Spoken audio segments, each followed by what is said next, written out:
Welcome to Garima GRS Education. Hello students, क्या हाल चाल है? ठीक है। चलो, क्या चलेगा? Electric field. इलेक्ट्रिक फील्ड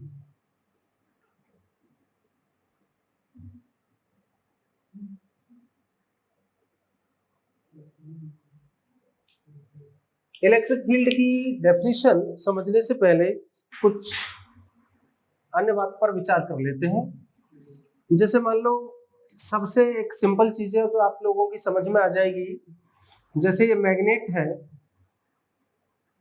चुंबक है, और इसके पास हम दूसरी मैग्नेट लाए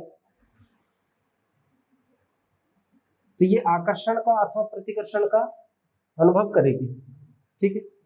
और कहां तक करेगी? जहां तक इसकी मैग्नेटिक फील्ड है, तो वो मैग्नेट का मैग्नेटिक फील्ड कहलाता है। उसी प्रकार आवेश के चारों ओर का वह क्षेत्र जिसमें कोई अन्य आवेश आकर्षण अथवा प्रतिकर्षण का अनुभव करता है। जैसे कूलम्ब्स लॉ में हमने क्या पढ़ा था कि अगर ये कोई चार्ज है Q1 मान लीजिए इसको, और यहाँ पर कोई चार्ज रखा है, वो भी पॉइंट चार्ज है Q2, ये भी पॉइंट चार्ज है। ठीक है। तो इस पर एक फोर्स लगेगा Q1 के कारण, लगेगा तो Q1 पर भी Q2 के कारण। लेकिन किसी एक पर विचार कर लीजिए, Q2 पर एक फोर्स लगेगा Q1 के कारण। क्यों लगता है? अगर ये Q2 इधर कहीं होता तो इस पर कोई फोर्स नहीं लगता। ठीक है।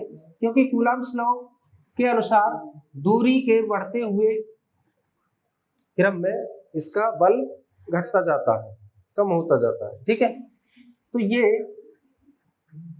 डिस्टेंस और इतनी बढ़ा दें हम कि ये कोई फोर्स अनुभव ही ना करे। इसका मतलब है कि इसके चारों ओर एक वैद्युत क्षेत्र है, और इसके वैद्युत क्षेत्र में ये अगर Q2 है तो इस पर फोर्स लगेगा। ठीक है। तो इसकी डेफिनेशन बनेगी कि किसी आवेश के, कोई भी आवेश है, इसके चारों ओर का वह क्षेत्र जिसमें कोई अन्य आवेश वैद्युत क्षेत्र का अनुभव करता है, यानी कि आकर्षण का अथवा प्रतिकर्षण का अनुभव करता है, वो पूरा क्षेत्र इस आवेश का वैद्युत क्षेत्र कहलाता है। ठीक है। बस इसकी परिभाषा है और आगे भी आएगा। तो इसके बाद हम पढ़ते हैं electric lines of force.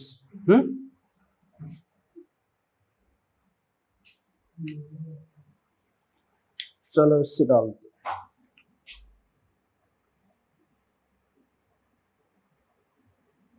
Electric lines of force. वैद्युत बल रेखा। वैद्युत बल रेखा क्या होती है?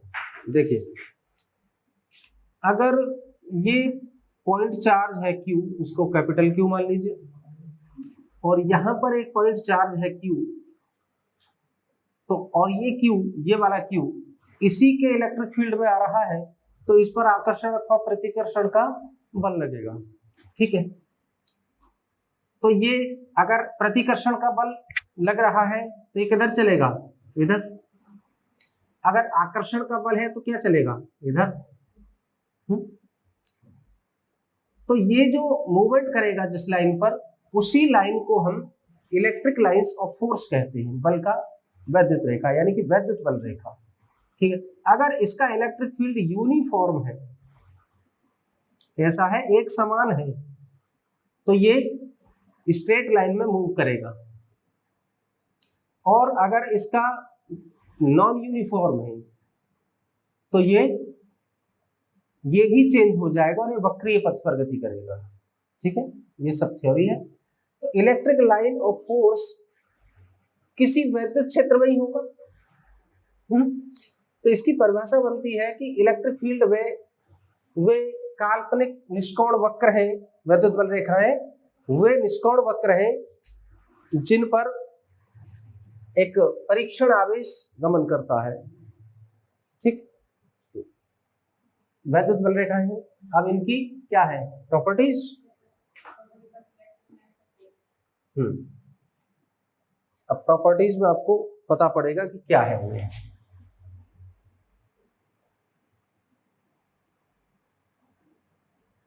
Properties of electric lines of force, मतलब इनके गुण क्या है, यहां आपको ध्यान देने की बात है। बहुत सारे गुण हैं इनमें, जैसे वैद्युत बल रेखा प्लस चार्ज से माइनस की ओर मूव करती है, माइनस चार्ज की ओर, ठीक है, प्लस से निकलती है और माइनस की ओर समाप्त हो जाती है, यहां इनका एंड हो जाता है।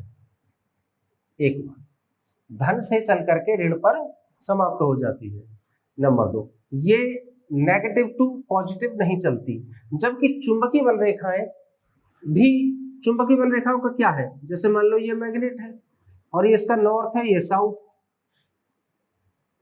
तो मैग्नेटिक लाइंस ऑफ फोर्स ऐसे चलेंगी, ऐसे नॉर्थ से साउथ की ओर, लेकिन मैग्नेट के अंदर साउथ से नॉर्थ की ओर चलती है, ये बंद वक्र बनाती है, क्लोज्ड लूप।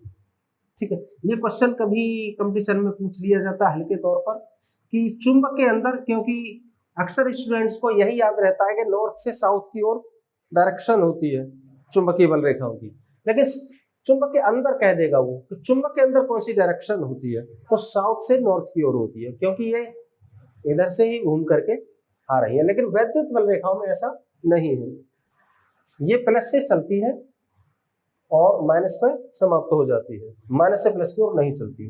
दूसरी बात, ये बल रेखा है, जैसे मान लो ये कोई बल रेखा है, ठीक है, इसका कोई पॉइंट ले लीजिए, किसी भी बिंदु पर खींची गई स्पर्श रेखा, ये इस बिंदु पर स्पर्श रेखा है, ठीक है, ये पॉइंट P है, तो ये डायरेक्शन इलेक्ट्रिक फील्ड की डायरेक्शन होगी EP। पॉइंट P पर इलेक्ट्रिक फील्ड की डायरेक्शन अगर हमको निकालना है तो क्या होगा कि इस बिंदु पर स्पर्श रेखा की जो डायरेक्शन होगी टेंजेंशियल लाइन की, वही डायरेक्शन होगी इलेक्ट्रिक फील्ड की।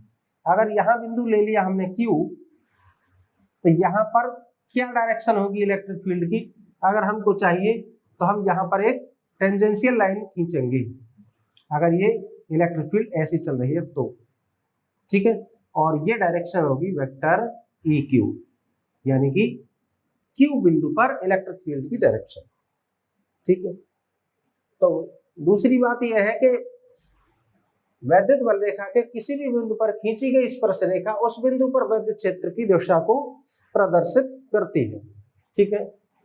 और नेक्स्ट, कभी भी दो बल रेखा एक दूसरे को नहीं काटती, जैसे एक बल रेखा ये है और एक बल रेखा ये है, हम ये मान के चल रहे हैं कि दो बल रेखाएं काट रही हैं, तो क्या हो जाएगा अगर काटेंगी, तो ये देखने वाली बात है। तो ये बल रेखा ऐसे है, ये बल रेखा ऐसे है।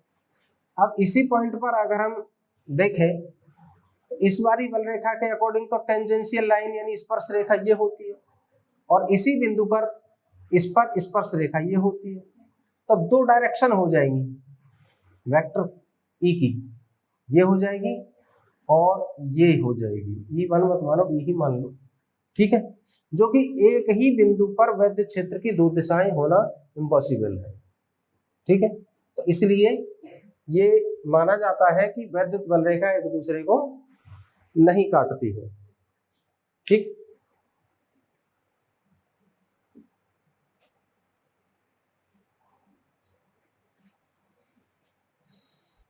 हाँ जी, अब क्या है, different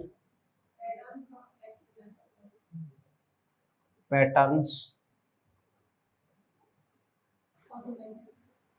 of electric lines of force.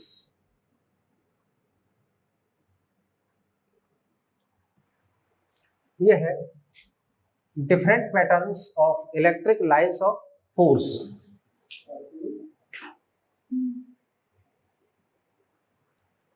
तो डिफरेंट पैटर्न कैसे बनाती है? नंबर फर्स्ट देखिए, अगर ये प्लस क्यू चार्ज है, ये प्लस क्यू चार्ज है, इससे बल रेखाएं कैसे निकलेंगी? अभिलंबवत, रेडियली, ठीक है, ऐसे निकलेगी।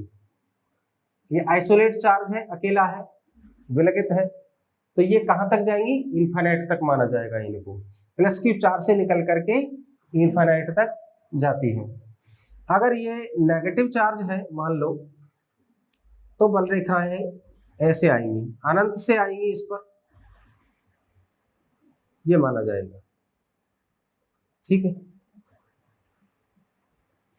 अगर एक सिस्टम है प्लस और माइनस का, ये माइनस चार्ज है, ये प्लस चार्ज है, और सेम क्वांटिटी है इनकी, तो क्या होगा कि प्लस से माइनस की ओर बल रेखाएं जाएंगी।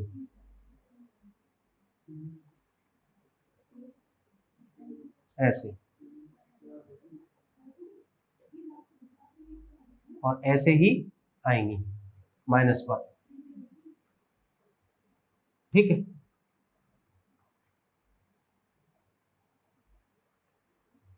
और अगर सेम टाइप है, ये तो अपोजिट चार्ज हो गए, अगर प्लस प्लस का है तो कैसा पैटर्न बनेगा?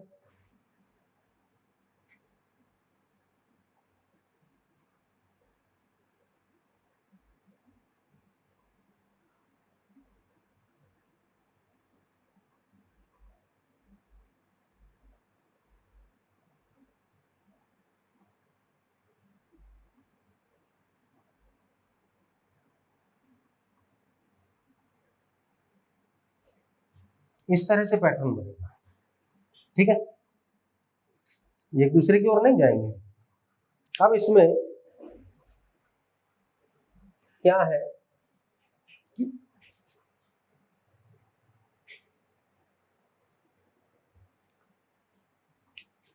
अब अगर ये दो चार्ज है प्लस प्लस के, और ये Q1 है और ये Q2 है, तो ये तो ऐसे चलेगा, ये ऐसे चलेगा, अभी देखा था पैटर्न में, ठीक है। ये भी बाहर की ओर रेडियली निकालेगा, ये भी रेडियली निकालेगा। तो इन दोनों के बीच, इन दोनों को आवेशों को जो मिलाने वाली रेखा है, अगर ऐसा है कि Q1 is greater than Q2, तो यहां पर एक न्यूट्रल पॉइंट हो जाएगा, उदासीन बिंदु, ठीक है। अगर ये इसका वैल्यू अधिक है तो उदासीन बिंदु इधर शिफ्ट कर जाएगा बीच से, ठीक है। और ये वैद्युत बल रेखाएं ओपन कर्व यानी कि खुला वक्र बनाती है, ये भी ध्यान रखने की बात है, बंद लूप नहीं बनाती, प्लस से माइनस की ओर जाते ही समाप्त हो जाती है, ये पहले बता चुके, ठीक है। और यूनिफॉर्म इलेक्ट्रिक फील्ड के लिए, ये यूनिफॉर्म इलेक्ट्रिक फील्ड है अगर, तो इसको हम ऐसे प्रदर्शित करते हैं, समांतर लाइन, एक दूसरे से बराबर डिस्टेंस पर, ठीक है। ये यूनिफॉर्म इलेक्ट्रिक फील्ड है। इलेक्ट्रिक फील्ड को इस तरह से रिप्रेजेंट किया जाता है। ये सब थ्योरी थी, इसमें कोई डेरिवेटिव चीज नहीं है जो समझ में ना आई हो, ठीक है। Thank you.